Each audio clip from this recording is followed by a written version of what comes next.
एक और कॉन्सेप्ट हम पढ़ेंगे इधर, interim audit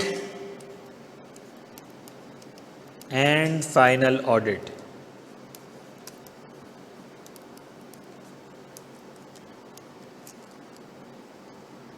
interim audit and final audit.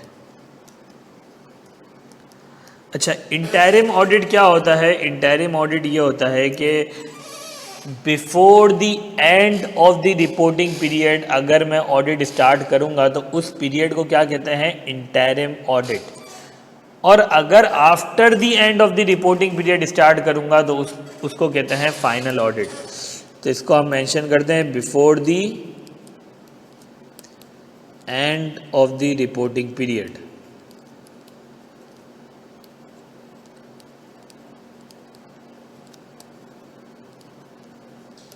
ठीक है, और ये क्या है? After the end of the reporting period.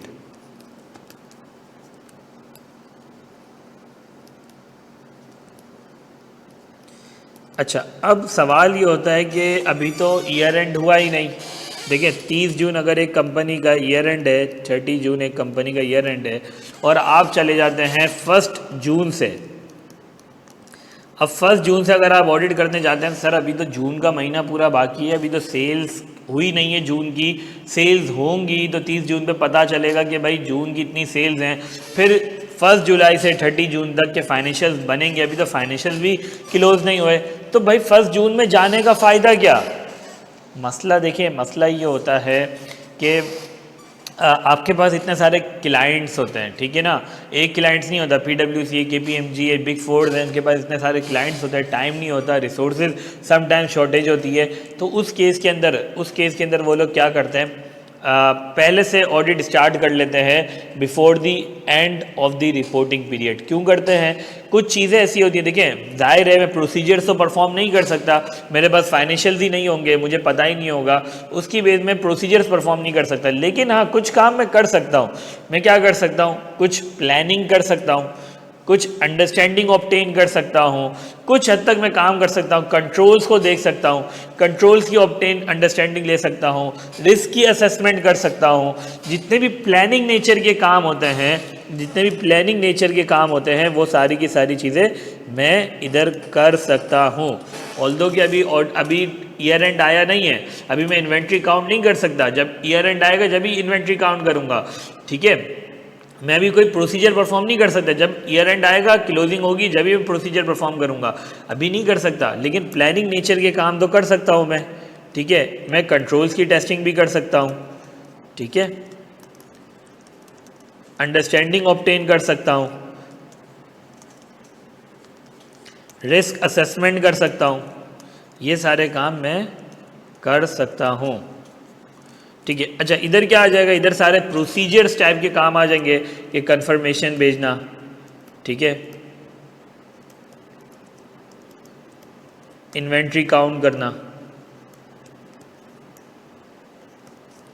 इस टाइप के जितने भी काम होते हैं आप वो सारी की सारी एक्टिविटीज़ किधर कर रहे होंगे? फाइनल ऑडिट में कर रहे होंगे। तो मतलब interim audit before the end of the reporting period मैंने अपनी टीम भेज दी, क्योंकि मैं अपनी टीम अगर भेज दूंगा तो वो थोड़ा बहुत अंडरस्टैंडिंग ले लेंगे, ताकि जैसे ही ईयर एंड होगा तो वो सारे काम क्विकली कर लेंगे, ताकि हमारा टाइम सेव हो जाए, ताकि हम दूसरे क्लाइंट्स पर भी टाइमली चीज़ें कंप्लीट कर लें, ठीक है ना। तो टाइम को सेव करना, क्योंकि जाहिर है ऑफ सीज़न होता है, आपके पास कोई काम नहीं होता, तो जाहिर है आप अगर आप पहले से चले जाएंगे तो कुछ चीज़ों की आप पहले से प्रिपरेशन करके रखेंगे, तो जैसे ही फाइनल ऑडिट आएगा तो आप पहले से तैयार होंगे। जैसे हम कहते हैं ना, एग्जाम्स की अगर प्रिपरेशन करें तो पहले से प्लानिंग करते हुए लेके चलो, ताकि at the end of the month जब आपको काम करना है तो पहले से सारी प्लानिंग होगी, तो आपका टाइम वेस्ट नहीं होगा, आप फ़ौरन क्विकली चीज़ें कर रहे होंगे। तो पहले से प्लानिंग अच्छी होगी, पहले से काम काज हमने करा हुआ होगा, तो इधर हम अच्छे से काम कर रहे होंगे और क्विकली हमारा काम हो जाएगा, टाइम भी सेव हो जाएगा। तो ये एक हमारा कॉन्सेप्ट था इंटरिम ऑडिट, मतलब कि ऑडिट स्टार्ट कर देना before the end of the reporting period. जो हमने ऑडिट स्टार्ट करा, लेट्स से हमने 1 जून को ऑडिट स्टार्ट कर दिया, ठीक है। 1 जून से लेके जो 30 जून का पीरियड है, ये क्या है? ये इंटरिम ऑडिट है, ठीक है। अब 30 जून के बाद जितना भी जो पीरियड होगा उसमें जो भी काम कर रहा हूँ वो क्या कहलाएगा, फाइनल ऑडिट। ठीक है, ये बात समझ में आ रही है। 1 जून को अगर मैंने ऑडिट स्टार्ट करा, 30 जून किलो रिपोर्टिंग पीरियड का एंड है। ठीक है, तो यहाँ से यहाँ तक का जो वक्त है वो क्या है, इंटरिम ऑडिट। इसके बाद का जो वक्त है, 30 जून से बाद का जो वक्त है वो क्या कहलाएगा, मेरा फाइनल ऑडिट कहला रहा होगा। तो होपफुली आप लोगों को ये कॉन्सेप्ट क्लियर हो गया होगा।